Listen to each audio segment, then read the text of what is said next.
할렐루야! 오늘도 말씀하시는 주님 안에서 살아갈 힘과 나아갈 길을 찾으시는 우리가 되기를 축복합니다. 1월 29일 목요일, 오늘 우리에게 주시는 하나님의 말씀은 시편 35편 1절에서 14절입니다. 주님, 나와 다투는 자와 다투시고 나와 싸우는 자와 싸워 주십시오. 큰 방패와 작은 방패를 잡으시고 일어나 나를 도와주십시오. 창과 단창을 뽑으셔서 나를 추격하는 자들을 막아주시고 나에게는 내가 너를 구원하겠다 하고 말씀하여 주십시오. 내 목숨 노리는 자들을 부끄러워 무색해 하시고 나를 해치려는 자들도 뒤로 물러나 수치를 당하게 하여 주십시오. 그들을 바람에 날리는 겨처럼 흩으시고 주님의 천사에게서 쫓겨나게 하여 주십시오. 그들이 가는 길을 어둡고 미끄럽게 하시어 주님의 천사가 그들을 추격하게 해 주십시오. 몰래 그물을 치고 구덩이를 파며 이유 없이 내 생명을 빼앗으려는 저 사람들에게 멸망이 순식간에 닥치게 하시고 자기가 친 그물에 자기가 걸려서 스스로 멸망하게 해 주십시오. 그때 내 영혼이 주님을 기뻐하며 주님의 구원을 크게 즐거워할 것이다. 주님과 같은 분이 누굽니까? 주님은 약한 사람을 강한 자에게서 건지시며 가난한 사람과 억압을 받는 사람을 약탈하는 자들에게서 건지십니다.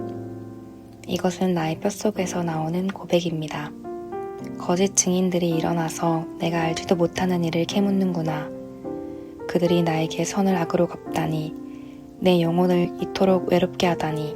그들이 병들었을 때 나는 굵은 베옷을 걸치고 나를 낮추어 금식하며 기도했건만, 내 기도가 응답되지 않았더라면 더 좋았을 텐데. 친구나 친척에게 하듯이 나는 그들의 아픔을 함께 아파하고 모친 상을 당한 사람처럼 상복을 입고 몸을 굽혀서 애도하였다. 오늘 시편 35편은 다윗의 시 중에서 특별히 긴박하고 처절한 상황을 설명해주고 있습니다. 다윗은 지금 누군가에게 생명의 위협을 받고 있는데 그 공격이 얼마나 거센지 그는 직접 칼을 뽑아 맞서는 것을 포기해버립니다.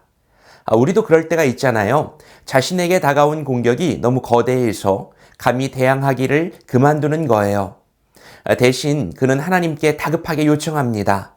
2절, 큰 방패와 작은 방패를 잡으시고 일어나서 나를 도와주십시오. 여러분, 이 장면을 한번 상상해 보세요. 천하의 용사 다윗이 자신의 방패를 내려놓고 하나님의 뒤로 쏙 숨어버리는 겁니다. 그리고는 하나님께 주님이 대신 나를 위해서 싸워주십시오.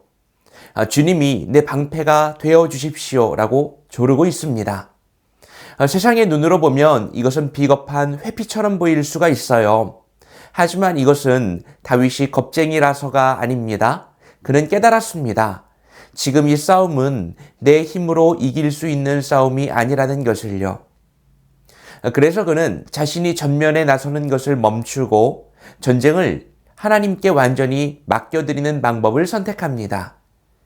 제가 지어본 것인데요. 거룩한 숨기라고 표현해 볼 수 있을 것 같아요.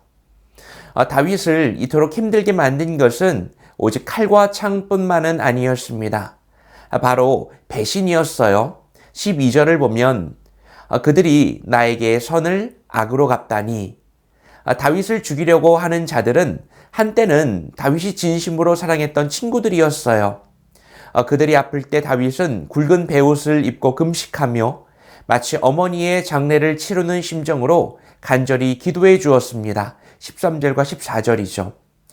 그러나 그들은 건강을 되찾자마자 다윗의 등 뒤에서 칼을 꽂았습니다. 선의가 비수가 되어 돌아온 이 기가 막힌 배신 앞에서 다윗은 내 영혼이 외롭다고 탄식합니다.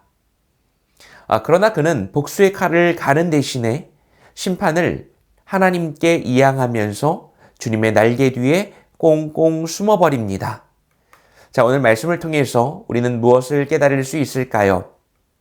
첫째는 나는 하나님 뒤로 숨고 있습니까? 우리는 보통 숨는다고 하면 비겁하거나 약하거나 문제를 회피하는 것이라고 생각합니다. 아니, 사나이가 당당하게 맞서 싸워야지 왜 숨고 그래? 라고 말합니다. 하지만 신앙의 세계에서는 다릅니다. 하나님의 뒤로 숨는다는 것은 비겁함이 아니라 가장 적극적인 반격입니다. 문득 어릴 적의 제 모습이 떠올랐어요. 아빠랑 같이 있을 때면 마음이 든든한 거예요. 제가 괜히 주변의 형들을 약올리다가 그들이 화가 나서 쫓아오면 잽싸게 아빠 등 뒤로 숨곤 했던 기억이 있습니다. 사실 얄미운 행동이었지만 그때 제가 그렇게 겁없이 까불 수 있었던 배짱은 어디에서 나왔을까요? 바로 아빠가 내 옆에 계셨기 때문입니다. 내가 사고를 쳐도 아빠 등 뒤에만 쏙 숨으면 아무리 무서운 형들도 나를 어쩔 수 없다는 것을 알고 이용했던 것이죠. 좋은 동기는 아니었지만 믿음의 원리라고 하는 측면에서는 똑같은 이야기입니다. 오늘 다윗이 보여주고 있는 이 믿음의 원리가 딱 이런 거예요. 천하의 용사 다윗이 자신이 칼을 휘두르는 것을 멈추고 하나님의 뒤에 숨어버렸어요. 겉모습으로 보면 포기한 것처럼 보입니다.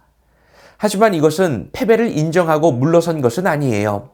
오히려 내 힘으로 해결하겠다는 교만을 포기하고 하나님을 더 전적으로 의지하기로 작정한 것입니다. 내가 싸우기를 멈추어야 비로소 우리 아빠 되신 하나님이 싸우기 시작하시기 때문이에요. 우리는 기억해야 합니다. 나의 포기는 곧 하나님의 시작입니다. 내가 문제를 틀어주고 있는 한 하나님은 마땅히 하실 일이 없습니다. 그러나 내가 손을 떼고 하나님의 뒤로 숨을 때 그것은 가장 적극적으로 하나님의 능력을 붙잡는 행위가 됩니다. 지금 감당하기 힘든 문제 앞에 서 계십니까? 내가 해결사로 나서려고 하지 마시고 어린아이처럼 하나님의 등 뒤로 숨으십시오. 그것은 도망치는 것이 아니라 가장 강력한 분에게 나를 맡기는 최고의 전략입니다. 둘째는 하나님이 침묵하는 것 같을 때 우리는 어떻게 반응하나요? 오늘 말씀에서 다윗이 겪은 가장 큰 고통은 육체의 아픔이 아니라 믿었던 사람에게 뒤통수를 맞는 아픔이었어요. 우리도 그렇죠. 진짜 힘든 것은 육체의 아픔을 넘어서 심령이 타들어가는 상황이에요. 내가 그토록 아껴주고 기도해 주었던 그 사람이 내 약점을 공격하고 나를 죽이려고 들 때 우리는 분노로 몸을 떱니다. 12절을 보니까 선을 악으로 갚는 상황을 설명하고 있어요. 그때 우리의 마음이 어떻습니까? 더 큰 악으로 복수해주고 싶어요. 내가 당한 만큼 꼭 너에게 갚아주겠다. 내가 한 그 행동 더 큰 고통으로 안 갚음해 줄 거야. 그러나 우리는 다윗의 모습, 다윗의 기도에서 배워야 합니다. 그는 배신의 상처를 안고 하나님께 나아가 뭐라고 말해요? 주님, 내 영혼이 외롭습니다. 직접 복수의 칼을 들지 않았습니다. 왜 그랬을까요? 내가 칼을 드는 순간에 나도 그들과 똑같은 악한 사람이 되기 때문이에요. 우리가 무엇인가를 싸웠을 때 가장 무서운 점은 피해자와 가해자가 똑같은 사람이 되고요. 결국에 서로가 괴물이 되어 간다는 것입니다. 다윗은 그 악순환의 고리를 끊기 위해서 심판을 하나님께 맡겼습니다. 하나님 억울합니다. 그러나 제가 악을 악으로 갚지 않게 하시고 공의로우신 하나님께서 대신 재판해 주십시오. 이런 모습이 참 어렵지만 우리에게 꼭 필요하지 않을까요? 혹시 사람에게 대이고 배신당한 상처로 밤잠을 설치고 계십니까? 그럼에도 복수의 칼을 꼭 내려놓으십시오. 대신 그 억울함을 들고 하나님을 찾으십시오. 하나님은 당신의 억울함을 하나도 놓치지 않고 다 보고 계셨습니다. 직접 싸우다가 피투성이가 되지 마시고 하나님께서 공의로 심판하실 때까지 주님을 더욱 신뢰하는 것이 승리의 비결입니다. 오늘 말씀을 통해서 우리는 하나님 뒤로 숨는 것은 비겁한 회피가 아니라 하나님의 능력을 앞세우는 가장 적극적인 믿음의 결단임을 배웠습니다. 또한 선의가 배신으로 돌아오는 억울한 상황에서도 직접 복수하다가 괴물처럼 되지 않고 하나님의 심판을 맡기는 것이 승리의 비결임을 깨달았습니다. 오늘 하루 내 힘을 빼고 하나님 뒤에 숨어서 승리하는 지혜로운 성도가 되시기를 축복합니다. 오늘은 하나님이 허락하신 기회의 순간이자 축복의 날입니다. 기도하겠습니다. 사랑과 은혜가 풍성하신 아버지 하나님, 오늘도 말씀으로 새날을 열어주시니 감사합니다. 감당할 수 없는 문제와 사람들의 공격 앞에서 내 힘으로 맞서 싸우다가 지쳐버린 우리들의 모습을 고백합니다. 이제 내가 주인 되어 싸우려 했던 교만을 내려놓고 크신 하나님 뒤로 숨는 지혜를 허락하여 주옵소서. 이 회피는 비겁한 도망이 아니라 주님의 능력을 전적으로 신뢰하는 가장 용기 있는 믿음의 선택임을 기억합니다. 특별히 믿었던 사람에게 받은 상처와 배신감으로 아파하는 성도를 위로하여 주시고 직접 원수 갚는 것을 멈추고 주님께 모든 것을 맡기는 평안을 허락하여 주옵소서. 우리를 대신하여 싸우시는 예수 그리스도의 이름으로 기도합니다. 아멘.